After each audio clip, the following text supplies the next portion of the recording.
So on Friday, we left off in this section on 11.6. And do you guys remember what we were talking about in this problem? We were talking about this fuel additive, right?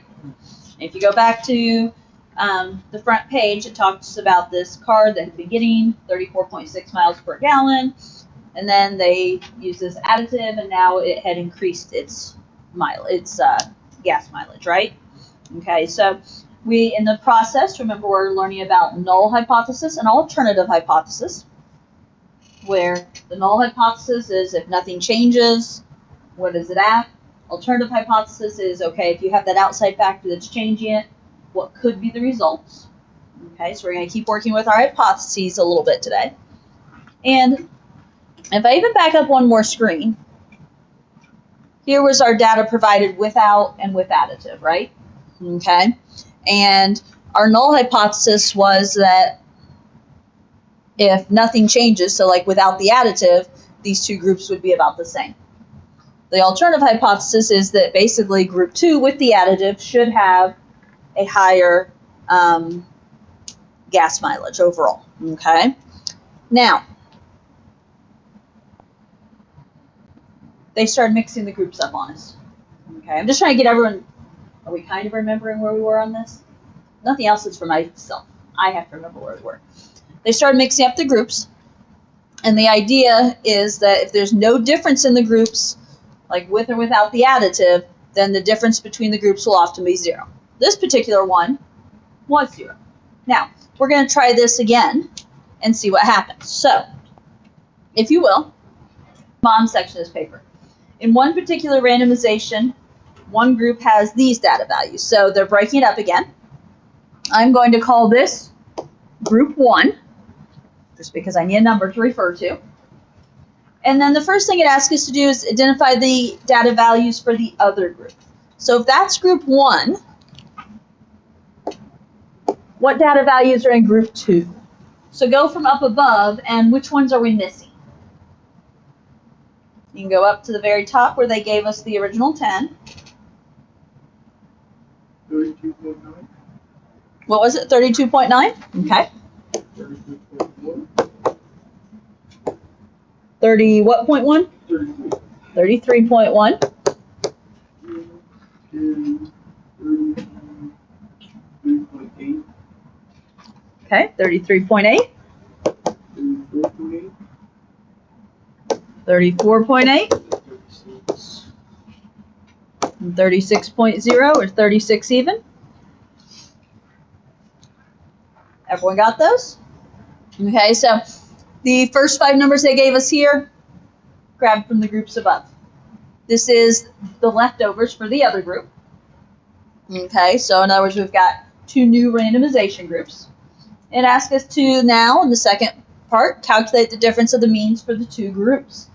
So again, let's find mu1 and let's find mu2. So grab the calculators, please, and do some calculating, right?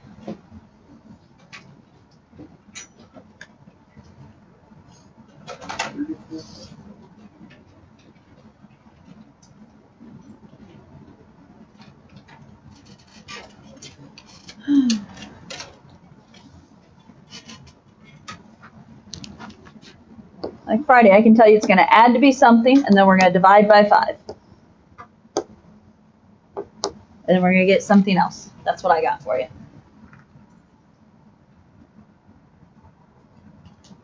What can you guys tell me?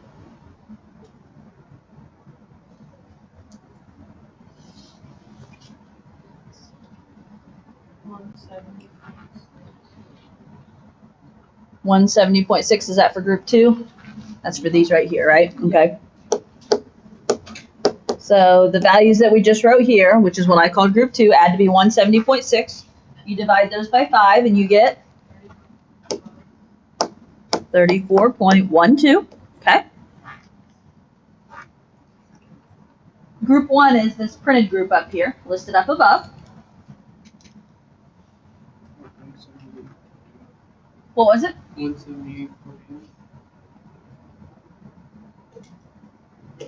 Oh, I was looking at Say that one more time. Sorry, I was looking at my wrong section. 178.8. Yeah. My eyes had bounced up to the previous section, so it wasn't making sense because it wasn't matching, and just go with it. And 178.8 divided by 5 is 35.76. Okay, so there's our means. They ask us to, again, calculate the difference between the means. And since group 1 is bigger than group 2 this time, I'm going to do mu1 minus mu2, which means I'm doing 35.76 minus 34.12. Basically, I just want the positive version. What are we getting?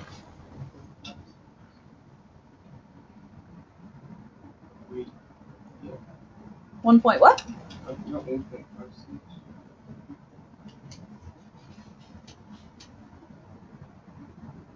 I disagree. Oh, I put 34.2, not 34.12. Okay. Okay. 1.64. I like that better.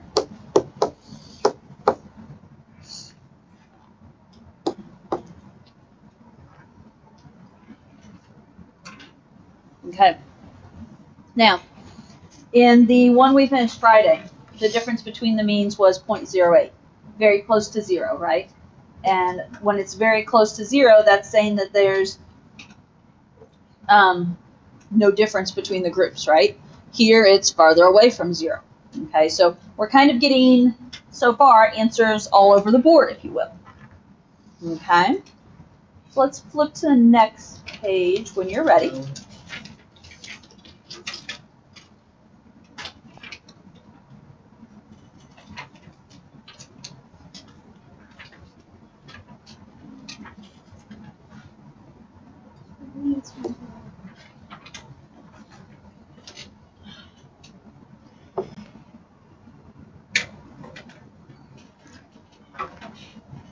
Okay, so the question is, okay, obviously at this point they've done this over and over and over, okay?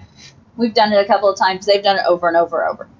And the question now, and upon looking at this histogram, becomes, how can continued randomization of gas mileage data be used to test the hypothesis in the previous example? Okay, and now, I did just draw in, if you recall, our original 0.76, okay? So back from the top of the previous page. We did our original without the additive and with the additive group. The difference between the means was 0.76. In the book, it shows the picture, the line drawn over here. For whatever reason, I don't know why, they showed the line at negative 0.76 here. But we want to look at 0.76 here. And as we look at this, okay, first of all, they continue doing more and more groups, right? Okay, so as they continue doing more and more groups, 0.76 comes right here. There's a lot of data in the middle here, yes, but there's also still a chunk of data up above, okay? And what you can say, if you look about where this is, realize this is within one standard deviation, right? So that is within the 68%. There's still, what did they suggest, a quarter of the data? Okay, the difference of the means was greater than 0.76 almost a quarter of the time. Okay, with that in mind, and keep in mind that 0.76 was before we mixed the groups up. Okay, with that in mind, this doesn't support the, which one do I want to say? This doesn't support our new hypothesis, that alternative hypothesis, okay? It doesn't give us enough data to, and I'm going to go back here so you can recall these.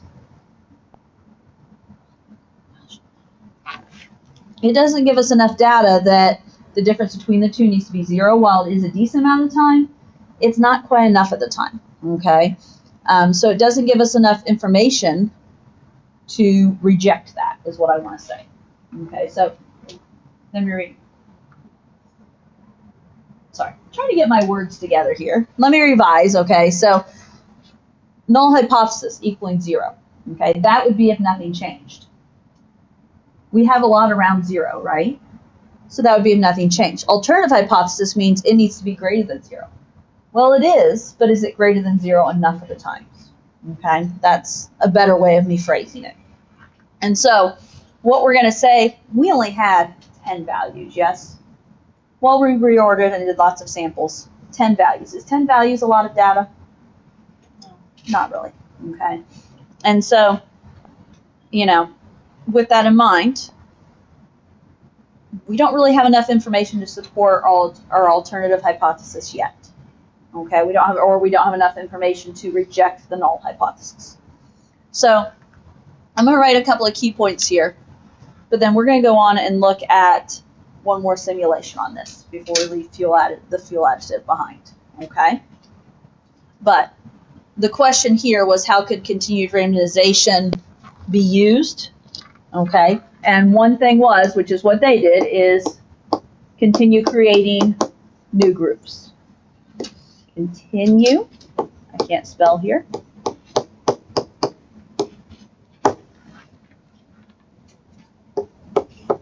Creating 2 new groups.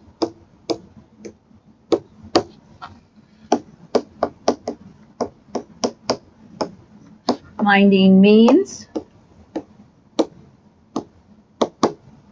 and their differences.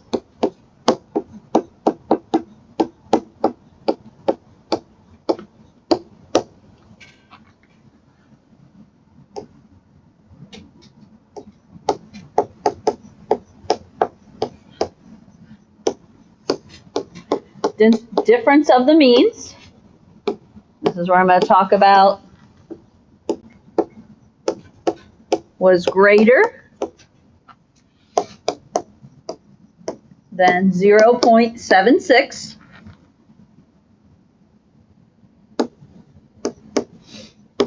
Almost a quarter of the time.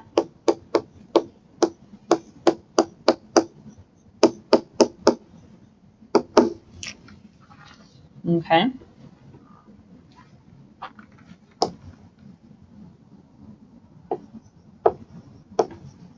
And then the small samples do not give enough evidence, or do not give convincing evidence the additive improves the mileage. Okay.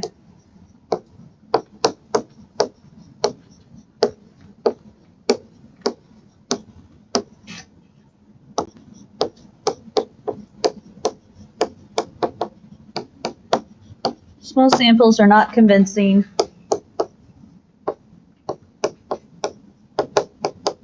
The additive improved mileage.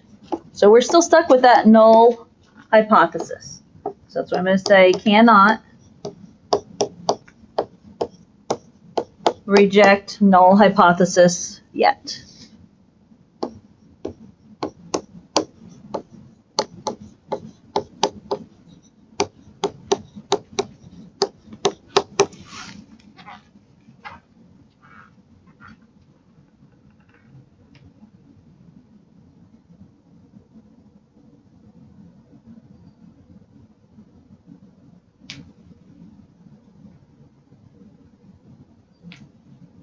Okay.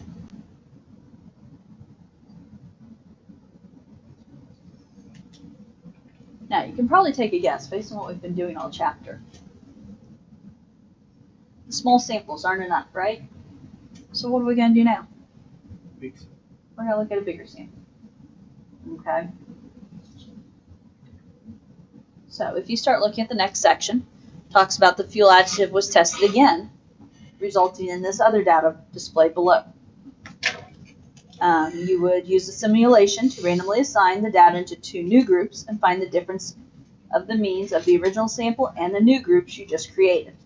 How do they differ? Explain what additional information you need to be able to test the hypothesis from the previous example. So, start looking at the next section. Notice, instead of having 10 total data values and 5 per group, this time we have 10 per group. So 20 total values, right? Okay. So let's do some more comparison. And was without additive our group 1 last time? It was. So let's look at, I keep going this way. Without additive group 1. Bless you. With additive group 2. At least I think that was a sneeze, right? Yeah. Okay. And so let's go ahead and look at this data and see what we can come up with. So if you still divide it by 5, or 10. Okay, so there was 5. I know it's like 5 was the number we divided by. Okay, I wasn't sure. I don't know. They know the average. So we're going to do mu1, group 1 is without the additive. And then group 2 is with the additive.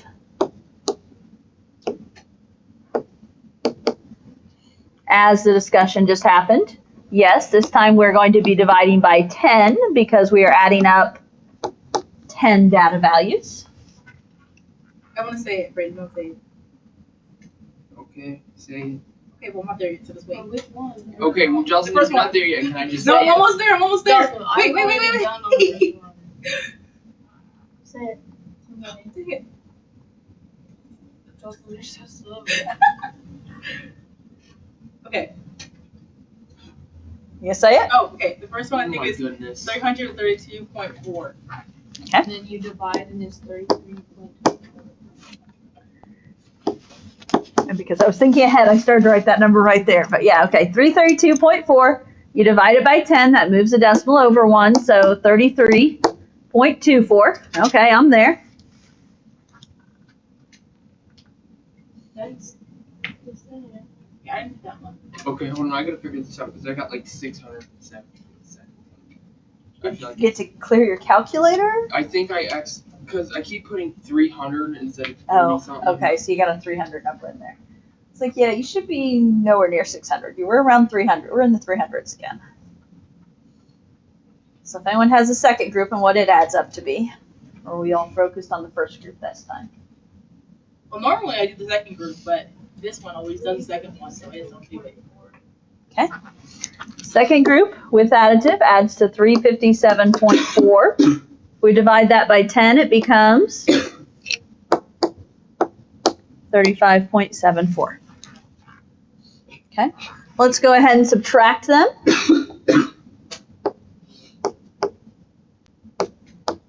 What do we get when we subtract our two means?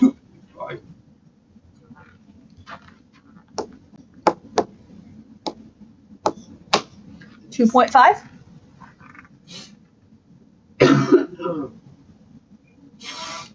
Okay.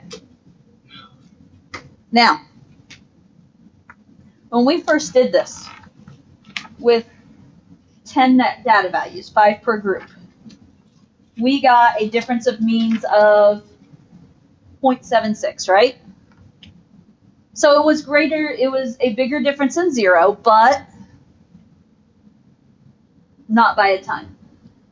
Okay. Now our difference is a difference of 2.5. And what are we looking at? Without the additive, a gas mileage of 33.24. With the additive, a gas mileage of 35.74.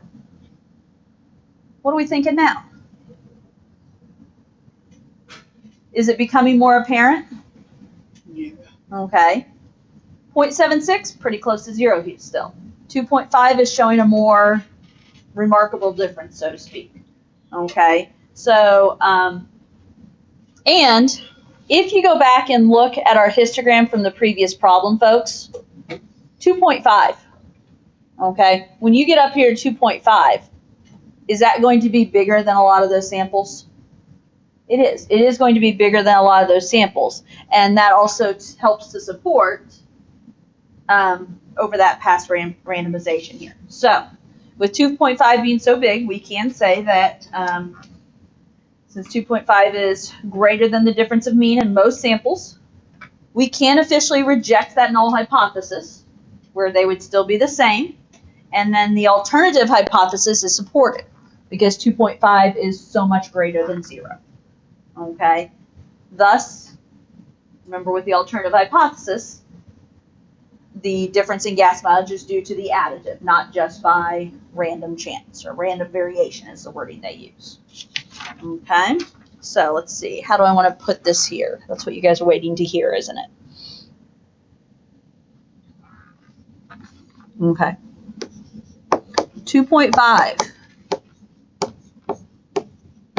Actually, I'm going to say since. How's that?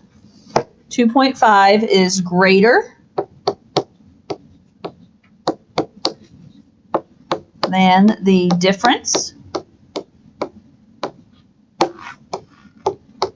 of means in most samples. The null hypothesis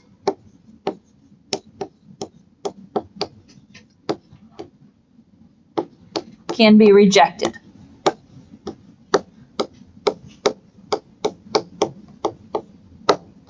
Okay, so since 2.5 is greater than the difference of means in most samples, the null hypothesis can be rejected. An alternative hypothesis is supported. I guess I could go ahead and say that. An alternative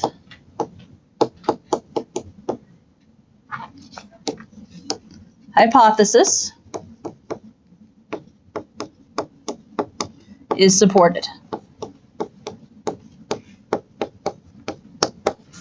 Okay. Difference in gas mileage is unlikely due to chance, but due to additive.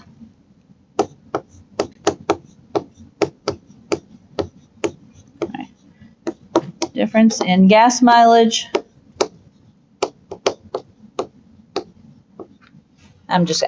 Difference in gas mileage is likely due to the additive.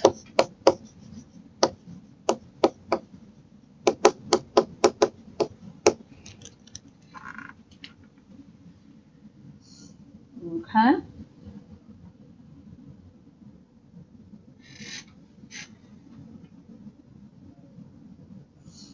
So since 2.5 is greater than the difference of means in most samples, the null hypothesis can be rejected. An alternative hypothesis is supported. The difference in gas mileage is likely due to the additive.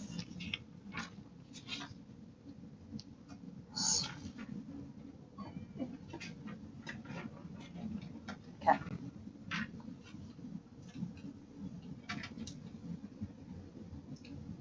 Flip over to the last page of notes when you're ready. I have good news. We get to quit talking about fuel additives for a bit.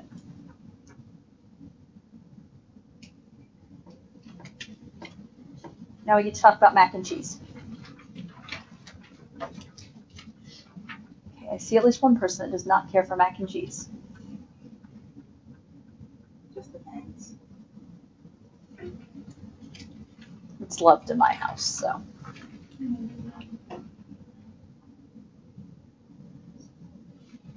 Okay. Back page. We're going to change directions in terms of, now we get to talk about Best Bet Mac and Cheese.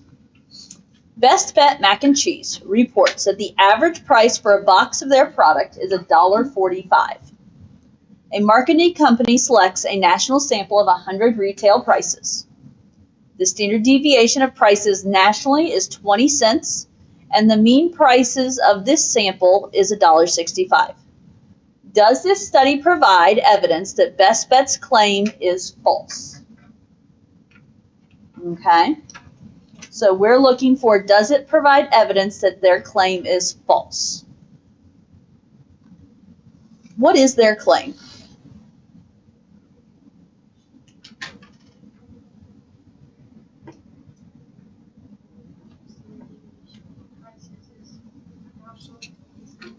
Well, even go back before that though, because that's just a marketing company finds that. But what is the Best Bets claim? That the average price for a box is $145. Okay, that's their claim.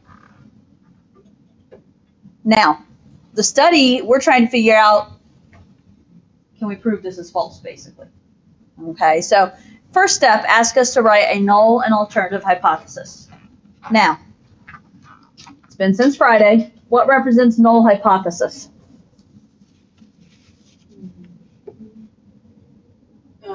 Sigma.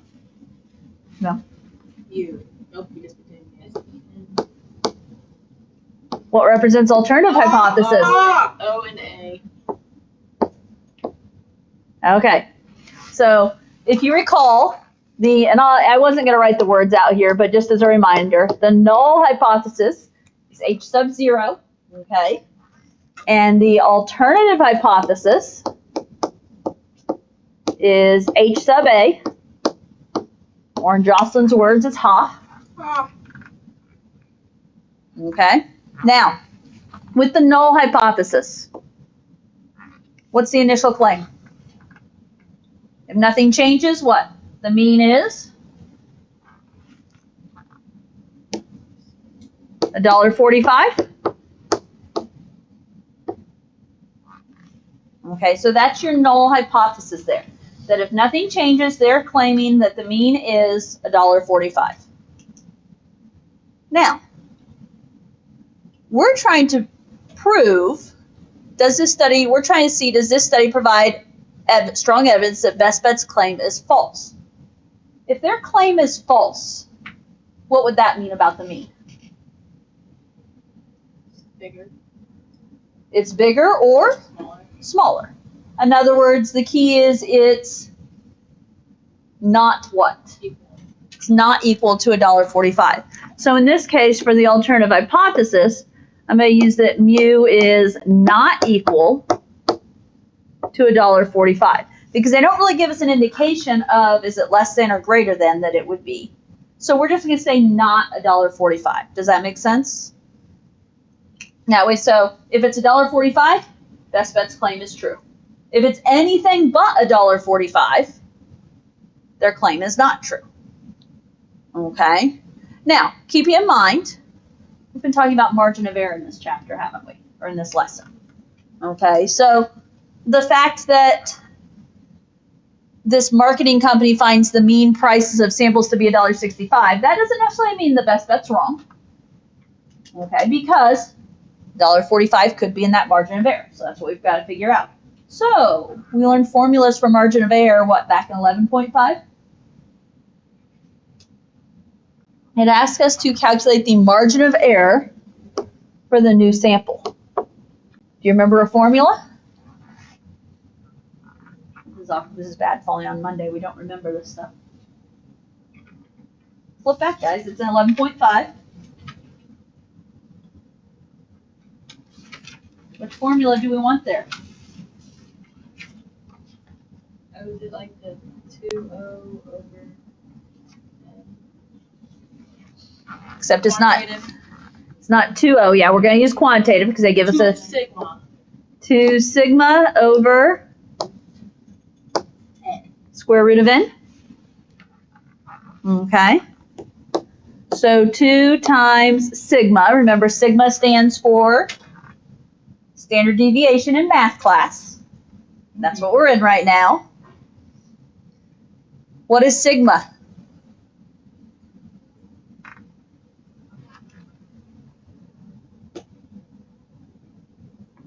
$0.20. Standard deviation nationally is 20 cents. So sigma is 0.20 divided by square root of n. What did n stand for? 100. 100. It was the number of samples, right? So sample of 100, so that's n.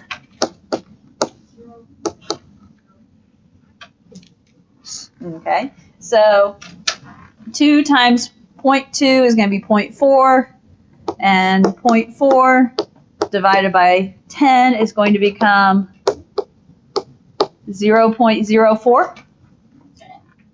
Okay. So there is your margin of error. If you keep in mind that we're in money, that margin of error is what in terms of money?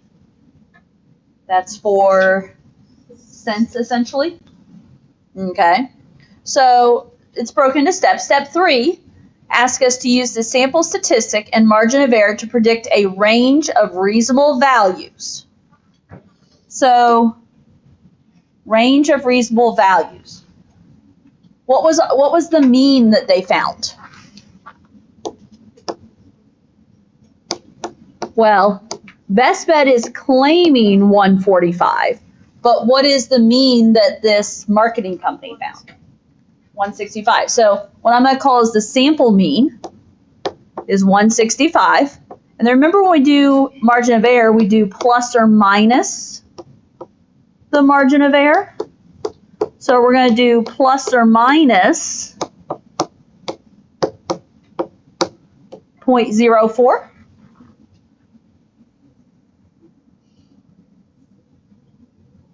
So the marketing company found a mean of $1.65.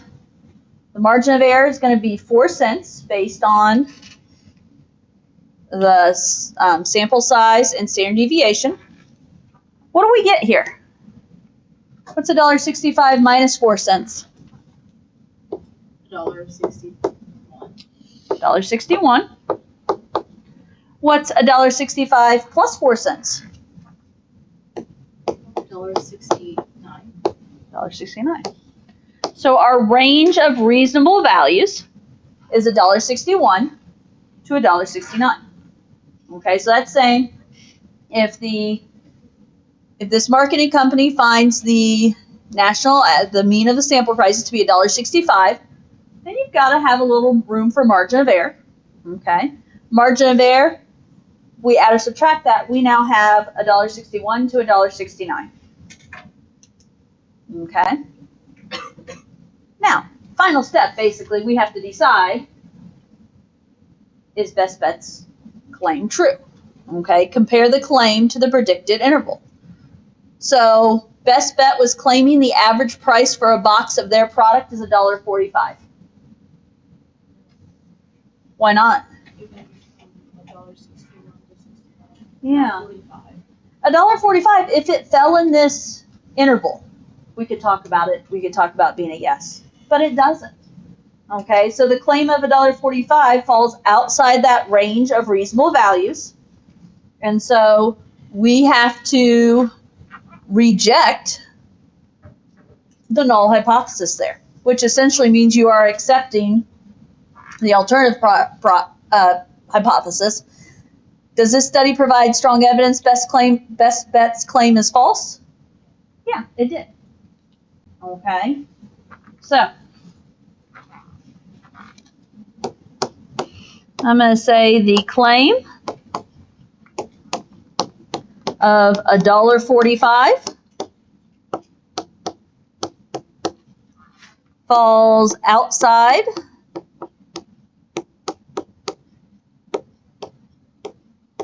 the range of reasonable values.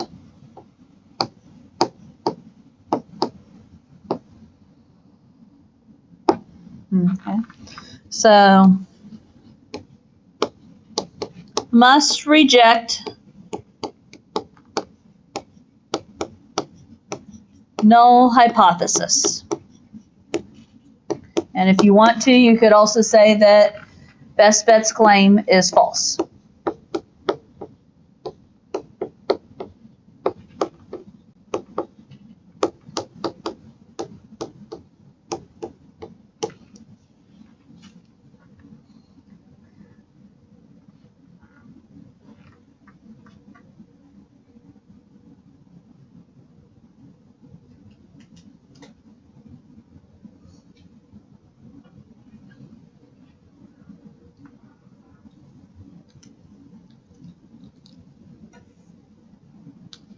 Okay. When you're ready, you can start reading the last variation of this problem.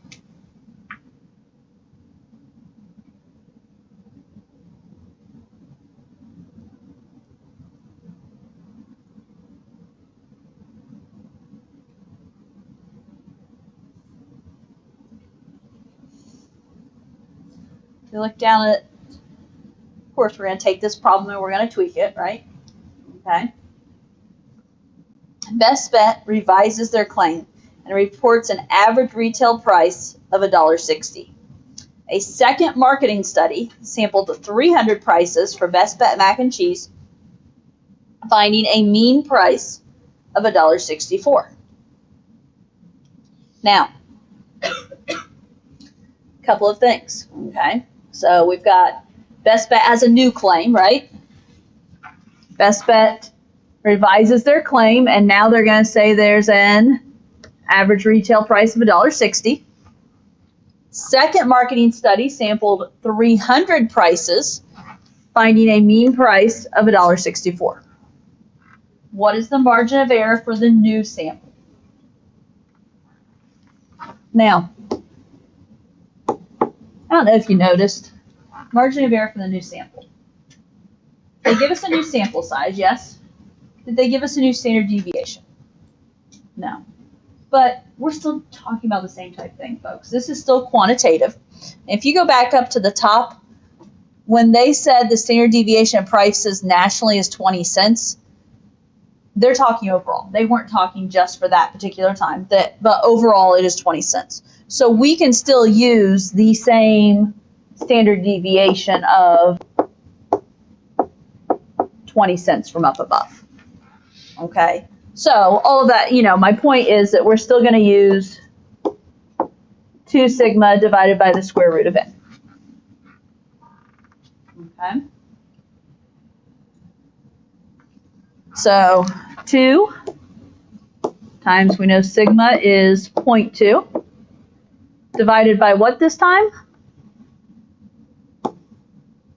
Square root of 300, because we have sample of 300. So it's whatever 0.4 divided by the square root of 300 is, which I don't know.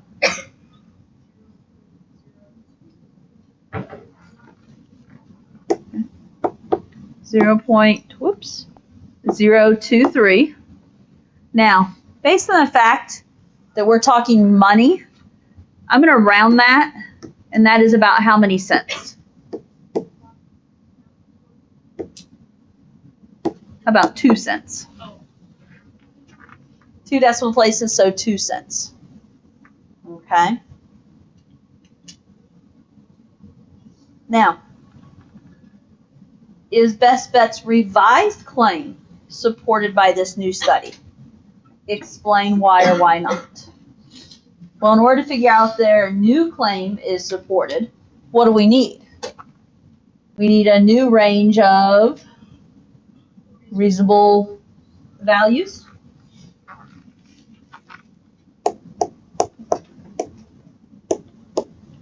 So let's find that new range of reasonable values.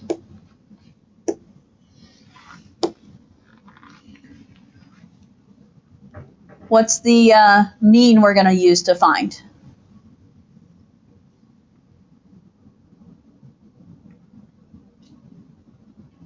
What the marketing company find? Marketing company found $1.64. So it's going to be $1.64 plus or minus, what's that margin of error? 0.02. The 2 cents. 2 cents, not 20 cents. Okay. $1.64 plus or minus 2 cents gives us a range of Plus is 67. Wait, nope. 166. Okay, subtract 2, you're at 162. That's why. There's the problem. Add 2, you're at $1.66. So there's my new interval, yes? Is Best Bet's claim supported? Yeah. What is their claim this time? From 160. Well, Well, the price. the range of reasonable values is $1.62 to $1.66. what was Best Bet's claim when it was $1.45? Now their new claim is $1.60. What still happened? It's below it. It's still outside of that range of reasonable values. Now, part of what happened here is you had a bigger sample size. The bigger sample size shrunk the range of reasonable values too. Okay, so is Best Bet's claim supported by this new study? No, $1.60 is not within the range of values.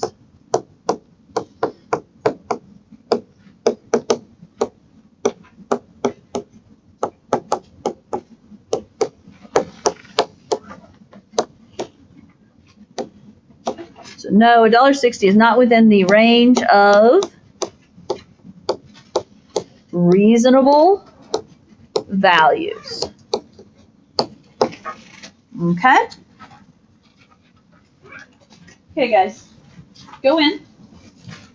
Work on the homework. Okay? Work on getting 11.6 done. Thinking 11.6 is going to be more about reading than it is about math in the homework. I can't remember how much you have to find the mean. Okay? And then tomorrow, come ready to do some review. We've got a lot to review in this chapter.